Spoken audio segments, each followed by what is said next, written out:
संस्था की सहयोग करता है।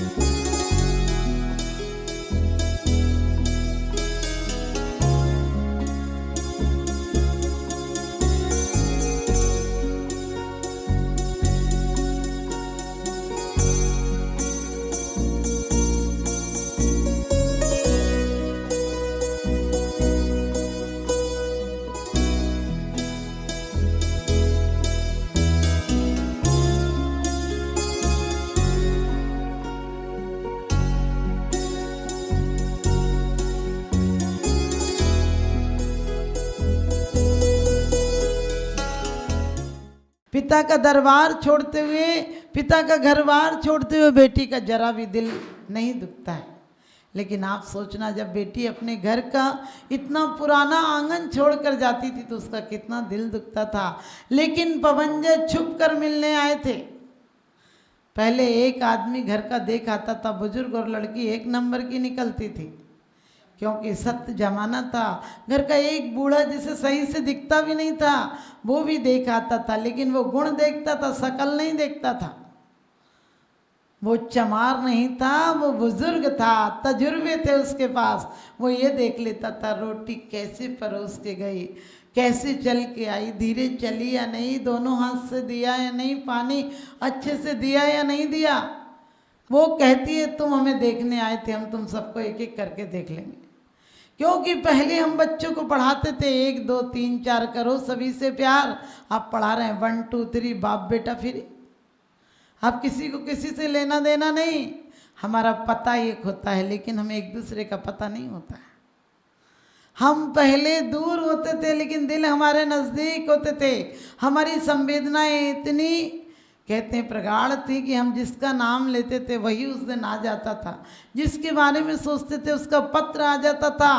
पहले किसी के घर जाते थे तो मिठाई ले जाते थे, आज 200-500 का कागज़ का कार्ड ले जाते, उसे चबाएगा, चटनी बनाएगा, सोएगा, बिछाएगा, उठाएगा, क्या करेगा। कागज़ में जाके 2 दिन बाद डस्टबिन में चला जाएगा, रद्दी में चला जाएगा। और मिठाई देते तो तुम्हारे घर पर दुआएं लौट कर आती, जीवन में मिठास होती।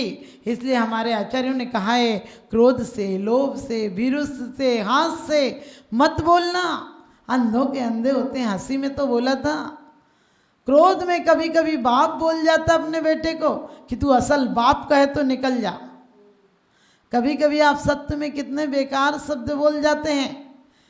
और कभी कभी लोग अपने अहंकार में आकर शब्द बोल जाते हैं। एक पत्नी बड़ी हठीली थी, हर बात में पति से कहती मेरी बात मानो, मेरी बात मानो। एक आध बार पति ने मना सा कर दिया तो एक दिन बीमारी का बहाना ले लिया। और उसके बाद पति ने कहा क्या हो गया? बोले मुझे सपना आया है कि तुम्हारी माँ यदि बाल मुड़ाकर सुबह सुबह मुझे दिखेगी तो मैं ठीक हो जाऊँगी। पति समझ गया कि हमेशा मेरी माँ से चिढ़ती है। उसने कहा ठीक है, क्योंकि पति हमेशा कहता था, पति भी चालाक था, पति हमेशा कहता था कि देख मैं ऐसा फ़र्क नहीं करता, तू बेकार बात बोलती है। वो कहने लगी तुम एक रिश्तेदार बता दो कि मेरा एक रिश्तेदार चाहते हो तुम। उसने कहा मैं अपनी सास से ज़्यादा तेरी सास को चाहता हूँ। समझ गए? अपनी सास से ज़्यादा तेरी सास को चाहता हूँ। वो भी अपनी माँ को ही चाहता था, ये भी अपनी माँ को चाहती थी। इसने कहा सुबह यदि तुम्हारे माँ यदि बाल मुड़ा कर आएगी तो मैं ठीक हो जाऊंगी। उसने कहा ठीक है। और कहते हैं उसने सास के घर पर खबर भेजी कि तुम्हारी बेटी सख्त बीमार है, सिर्फ 8 घंटे का टाइम है, आप लोग जैसे हो वैसे चले आओ। लेकिन किसी ज्योतिषी ने, तांत्रिक ने कहा तुम सब मुंडे होके आओगे, बाल मुड़ा कर आना तो तुम्हारी बेटी जीवित मिलेगी, नहीं तो नहीं मिलेगी। वो सब बेचारे बेटी के मुँह में बाल मुड़ा मुड़ा के आ गए। और उसने दरवाजे की खटखट सुनी तो कहने लगी कि ठीक से देखो, ठीक से देखो। वो कहने लगी कि देखो अपनी टेक निभाई और सास की मूड़ मुड़ाई। पति बोला ठीक से देख लुगाई, माई मेरी नहीं तेरी माई। तो आप समझ गए कि मेरी माँ नहीं है तेरी माँ है, ठीक से देख। इसलिए कभी भी किसी को क्रोध में, लोभ में, यमपाल चांडाल की पत्नी ने क्या किया था? लोभ में ही तो कह दिया था कि वो तो बाहर गए और इशारे से कह रही थी अंदर है। विरुष्ट में, भय में कभी कभी बच्चे झूठ बोल जाते हैं। आपने देखा हो एक माँ ने बच्चे से कहा तुमने रसगुल्ले खाए? बोले नहीं खाए। बोले झूठ बोलते हो, तुमने खाए? बोले नहीं खाए मम्मी। मम्मी बोली बहुत पीटेंगे, बता सही में तूने खाए? तेरे अलावा कोई आया नहीं? बोले नहीं खाए मम्मी। लेकिन उसके बाद पिताजी आए और बोले बेटा क्या बात हुई है? बोले मम्मी मुझे डांट रही है कि रसगुल्ले खाए।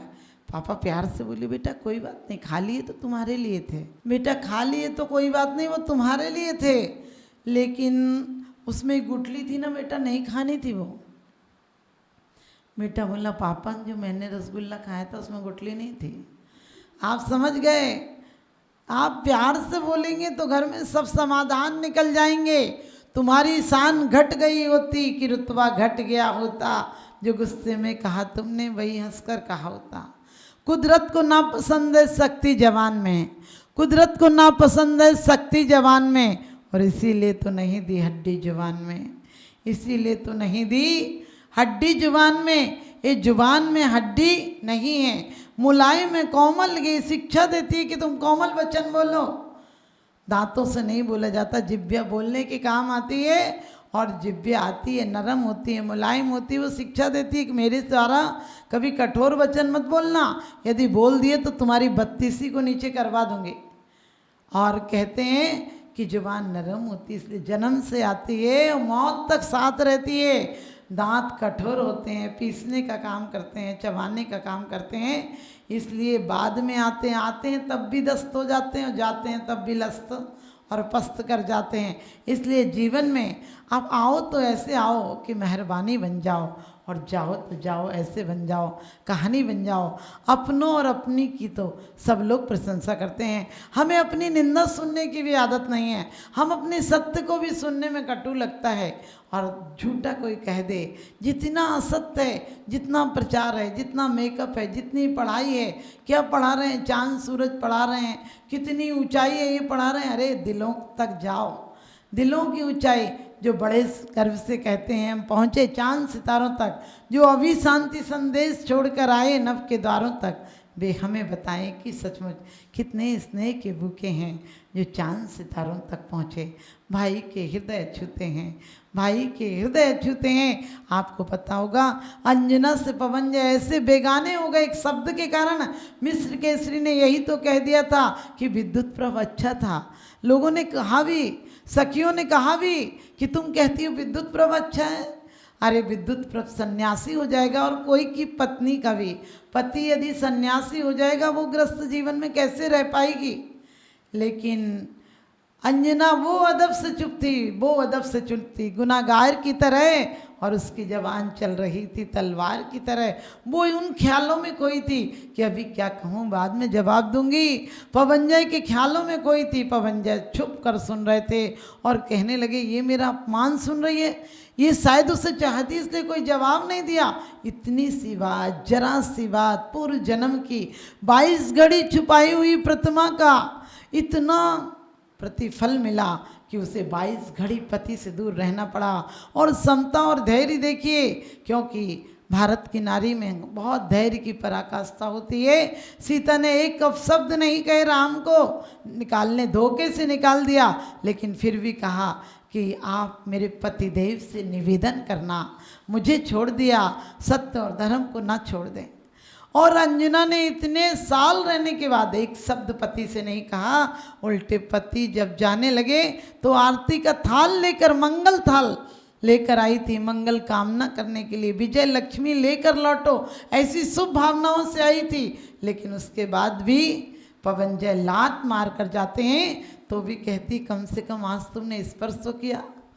और उनका हृदय परिवर्तन होता है, मानसरोवर पर लौट कर आते हैं और झुकने लगते हैं तो कहती है मैंने पहले पाप किए होंगे जिसका परिणाम होगा है। मैंने ननद को तेज बोला, मैंने भांजे को डांटा, मैंने पति की अवज्ञा की, मैं ससुर की कभी अवहेलना की, कभी जिन धर्म की अवहेलना की, उसका परिणाम आज भोग रही हूँ।